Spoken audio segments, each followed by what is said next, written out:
People know Osaka for its busy nightlife and huge selection of street food, but there's more to this city than meets the eye. In today's video, we're going to show you the best things to do in Osaka, from the must-see sites to the hidden gems that you won't find in any guidebooks. Number 1. Go out and see Dotonbori at night. This busy area is known for its bright neon lights, big crowds, and huge selection of food. You should definitely include a stop to this area on your Osaka itinerary. If you want to get the most out of it, go after dark when the lights are at their best. This place has a strong buzz that will make all of your senses work overtime. Eat some food along the way, then take a break and watch people go by. Stop by Don Quijote while you're in Dotonbori. It's a popular Japanese discount store chain that has everything you could ever need. It's an adventure just to walk into one of these stores. The Dotonbori store even has a Ferris wheel inside. Also, do what the Japanese do and take a picture with Glico Man, the runner shown on a bright sign crossing the finish line. This famous picture was put up by the candy company Glico in 1935. It is now the sign of Osaka for the Japanese people. While you're there, go off the beaten path and through some narrow streets to reach Hozenji Yokocho. This lane still has some of its traditional charm and is much quieter than Dotonbori's main street. Stop at the Hozenji Temple, which is where this alley gets its name from. It is lit up with lanterns. Number 2. Take a walking tour. Taking a walking tour is one of our favorite things to do when we visit a new city. In addition to getting around, it's a great way to learn about the customs of the area and get good advice. This walking tour of the Shinsekai and Dotonbori neighborhoods has great reviews and comes highly suggested. Masa, who was born and raised in Osaka, is your tour guide. The tour includes some history, food, and scenery, as well as insider information about the real Osaka, the side that most tourists don't see. The meeting place is in the Shinsekai neighborhood. Number 3. Go to Shiteno-ji Temple. The Shiteno-ji Temple is the most important Buddhist building in Osaka and one of the oldest temples in Japan. It's a good place to learn about Japanese faith. There is evidence that Prince Shotoku built this temple in the 6th century as a way to help bring Buddhism to Japan. Shiteno-ji has been through several fires over the years and has been rebuilt to look like it did when it was first built. To get to Shiteno-ji, take the subway to Shiteno-ji-mai Yuhigaoka Station. It's only a short walk. Another way to get there is to take the JR Loop line and walk north for 10 minutes until you reach the station. Number 4. Go Izakaya hopping. The first thing we need to do is define what an izakaya is. Izakaya is a small bar with a laid-back vibe that serves drinks and small meals. They sometimes only have a few seats, and sometimes they have a second floor with more chairs. But one thing that makes them unique is that they are cozy. They serve drinks and small meals, and you can enjoy the local atmosphere there. Izakayas are very Japanese and a fun thing to do in Osaka when you get there. You'll be surrounded by locals and be able to take in this unique atmosphere. Have you watched Street Food on Netflix? If you haven't already, you should definitely check it out.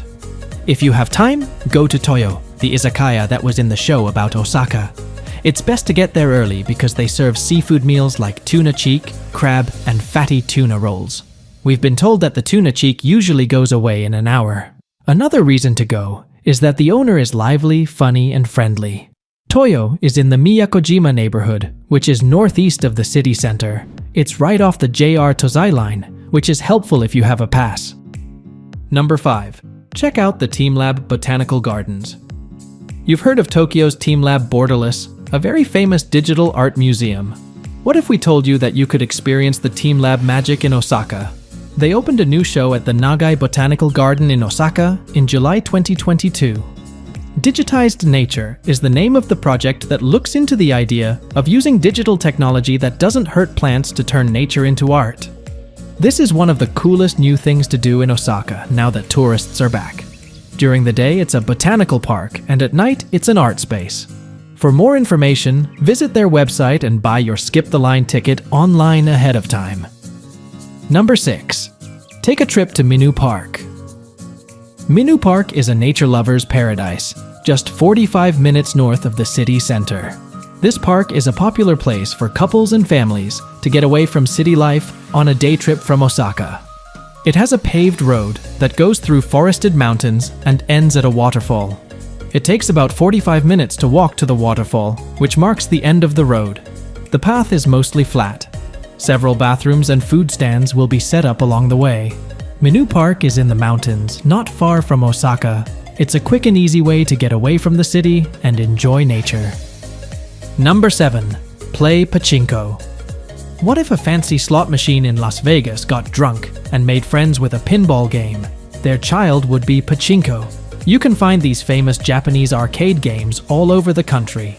They are loud, flashy, sparkly, and a little hard to understand. There's no doubt that Pachinko is a big deal in Japan. You can play it in everything from small halls in country towns to fancy clubs in big cities. Pachinko is still $1 billion business, even though it's not as famous as it used to be. Pachinko parlors have the same smoky feel as a Las Vegas casino, even though they don't offer gaming. Since gambling is against the law in Japan, you get silver balls instead of money. You can keep playing with these metal balls, or buy things like Pringles, Pocky Sticks, stuffed animals, plastic toys, and even electronics if you get enough of them. Number 8. Visit the Shinsekai neighborhood. Walk through the Shinsekai neighborhood, and if you close your eyes, you might think you've gone back in time. You can argue that this is one of the most interesting parts of Osaka. If you go wandering, you'll see a different side of the city than in the modern center. There's a reason why this area might feel strangely familiar as you walk around it. The main attraction in this neighborhood is the Tsutenkaku Tower, which was designed to look like the Eiffel Tower. The southern part of the neighborhood was built to look like Coney Island. For the best environment, get there around dusk. As the sun goes down, the neon lights, loud pachinko parlors, karaoke bars, and cheap restaurants will make the area come to life. Number 9. Pose for a picture in a Purikura. Japan has cuter picture booths than the rest of the world, as they do a lot of other things.